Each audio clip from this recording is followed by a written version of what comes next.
Hvala, no, me veseli, da bo vreme toplo in prijetno, kajti Rok se trenutno mudi na terenu in prej je bil zunaj že na polju na ekokmetiji na Samini.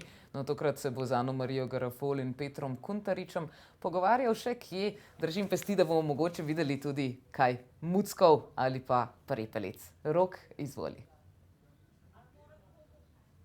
Tudi tebi v studio. Bomo videli tako mucke kot prepelice, ampak še prej si bomo pa ogledali tale rastlinjak in pa ribnik, kot si omenjala res ob meni Peter in Ana-Marija. In skupaj nekako raziskujemo tole ekološko kmetijo na Samini. Prej smo povedali, da pripeljejo svežo zelenjavo tudi v Ljubljano in njeno okolico. Tako da Peter, Ana-Marija, lepo pozdravljena spet. Takole, prej smo že malce obdelali njivo, ne dobesedno, ampak malce metaforično, no. Ampak zdaj pa je čas, da si ogledamo še rastlinjak. Zakaj je pomembno, da ima ekološka kmetija sploh rastlinjak in kako poteka, se pravi, najprej nasaditev v lončkih in potem verjetno to prenesete na zemljo, ne? Zdaj, ta rastlinjak, ki ga mi imamo, je namenjen vzgoji sadik. V bistvu je nekako valilnica, če se tako izrazim. To je nam pomembno zaradi tega, ker hočemo, da so naše sadike kakovostne, res ekološke in močne. Ker če je sadika močna, lahko kljubuje tudi kakšnim zunanjim dejavnikom, se pravi zunanjemu stresu. Ja, močne sadike so še posebej pomembne pri ekološki pridelavi, zaradi tega, ker v bistvu veliko je odvisno od tega, da je močna sadika, ravno zaradi tega, ker pač ne škropimo z ničemer zelenjave. Pa sadiko torej uporabita sama na svojih njivah ali se da celo kupiti tudi od vaju sadike? Ne, s tem se ne ukvarjamo, ker enostavno nimamo dovolj prostora, da če bi hoteli v bistvu prodajati sadike, bi rabili še najmanj en tak rastlinjak. Tako da v bistvu to je več ali manj vse za naše lastne potrebe. Sicer nimamo popolnoma natančno preračunano, koliko sadik potrebujemo, tako da jih kdaj tudi kaj ostane, ampak pač približno se pa izide, tako da v bistvu to je ena taka maketa njive. Zdaj večina stvari, ki jih tukaj vidimo, večina stvari je že na njivi, to je samo v bistvu še 2 oziroma 3 mize so, ki bojo še šle na njivo. Je pa ta rastlinjak tudi opremljen na način, da vzgajamo sadike, v njem ima poplavne mize. In v bistvu tukaj imamo en tak sistem narejen, da deževnica kroži. To je tale ribnik, bom jaz šel kar za kamero malce pokazati, pa si pobližje oglejmo tako rastlinjak kot tudi ribnik. Izvolite.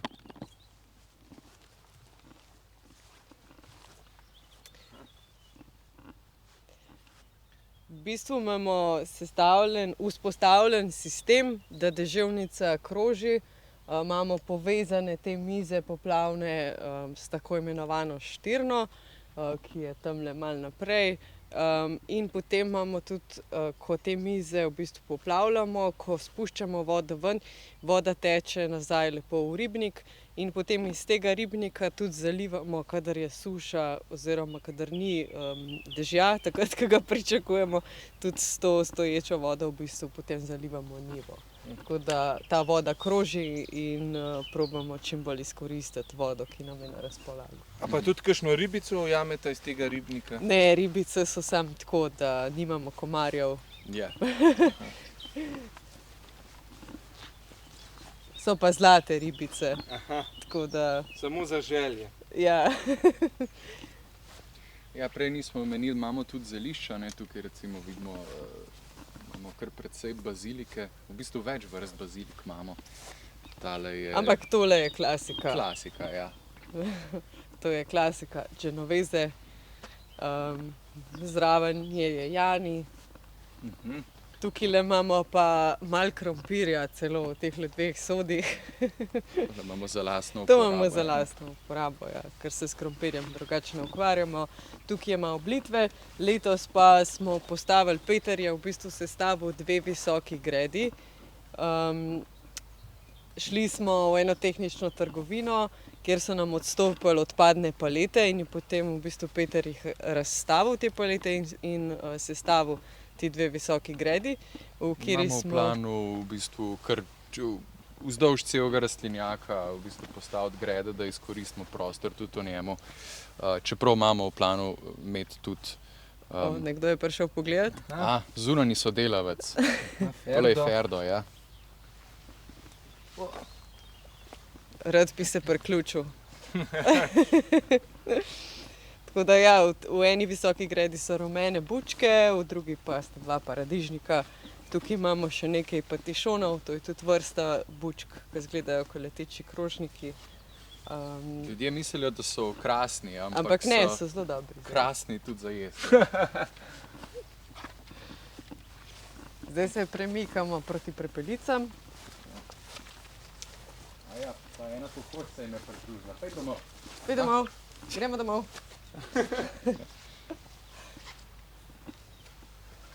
Evo, tole so pa prepelice.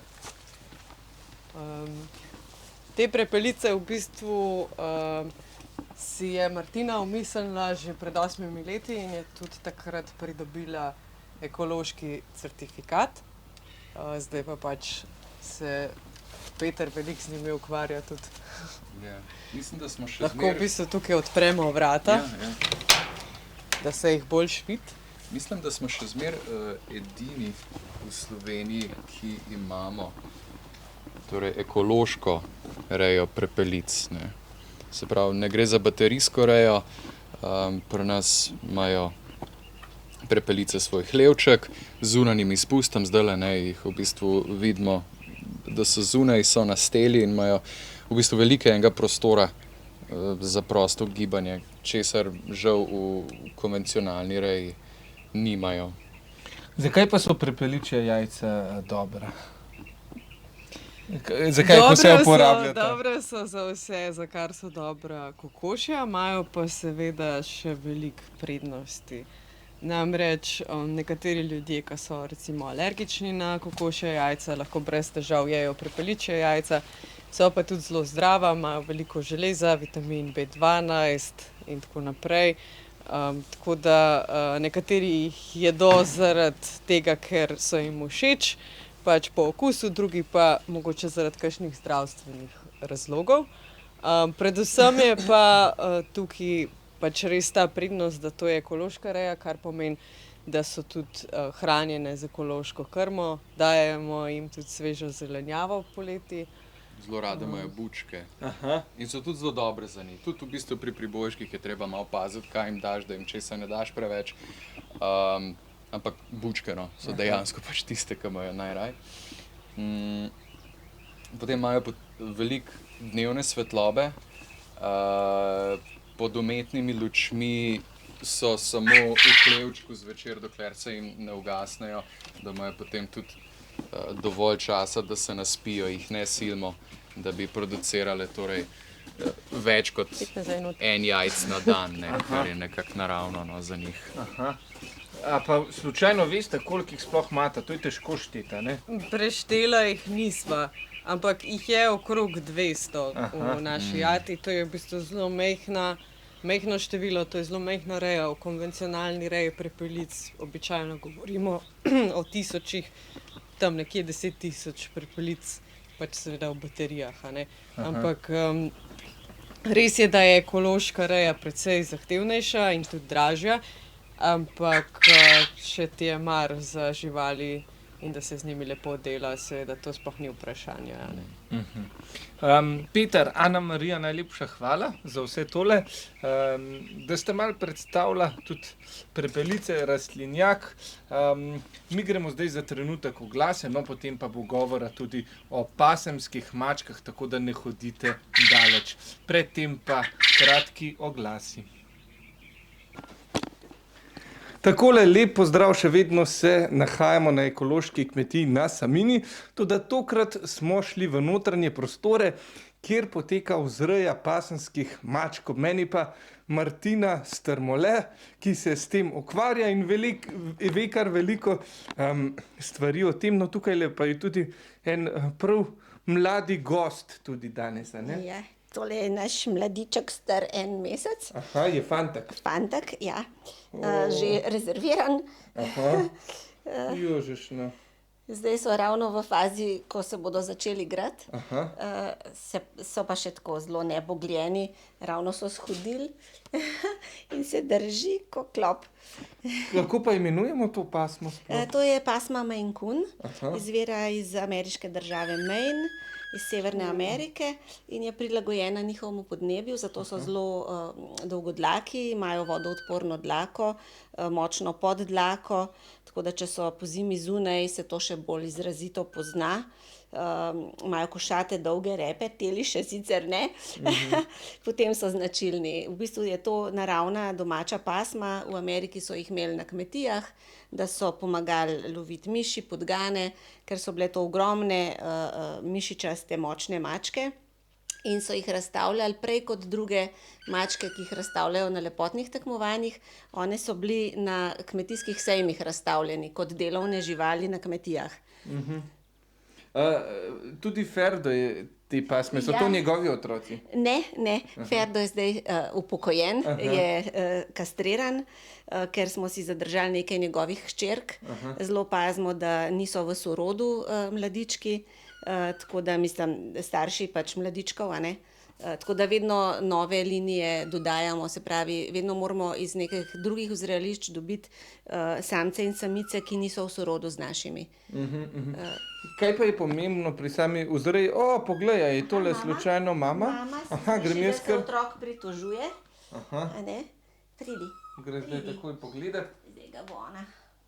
Šla pogledat, kaj delamo z otrokom. Vam lahko kar predam mikrofon? Ja. Jaz bi pa tole rad posnel, upam, da jih ne bom prestrašil. Ja, malce so, Zdaj je malo zgubljen, ker sem ga dala iz gnezda ven, mogoče najbolje, da gre nazaj k bratcem in sestricam. Upam, da bo šla, mama je malo prestrašena, zdaj je šla pod posteljo. Ja.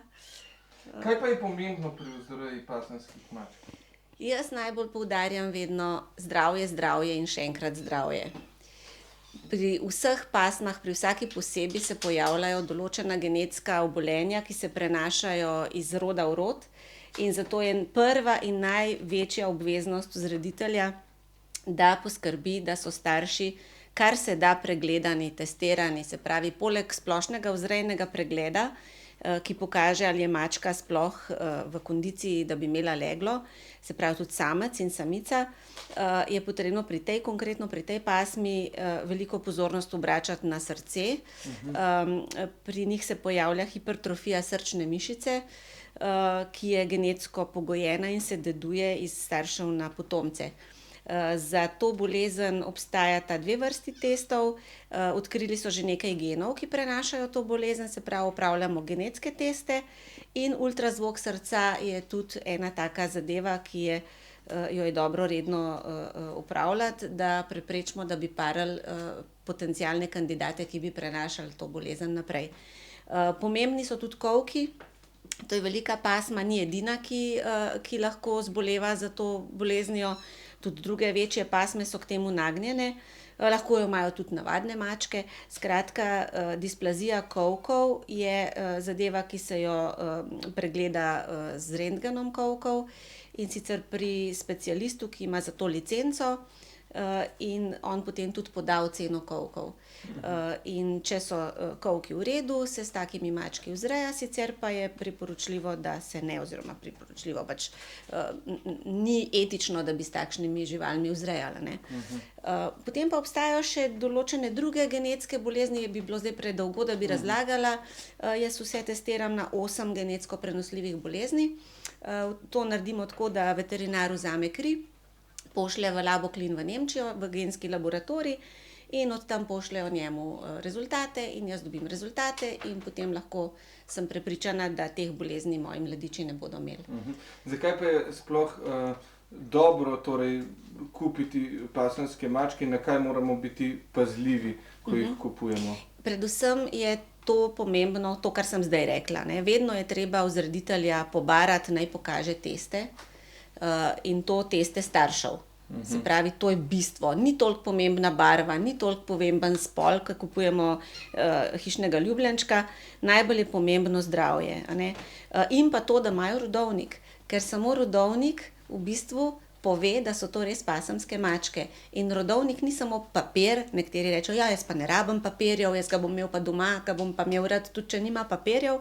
Ti tako imenovani papirji so v bistvu tudi zelo velika garancija, da bodo mladiči prosti teh gensko prenosljivih bolezni.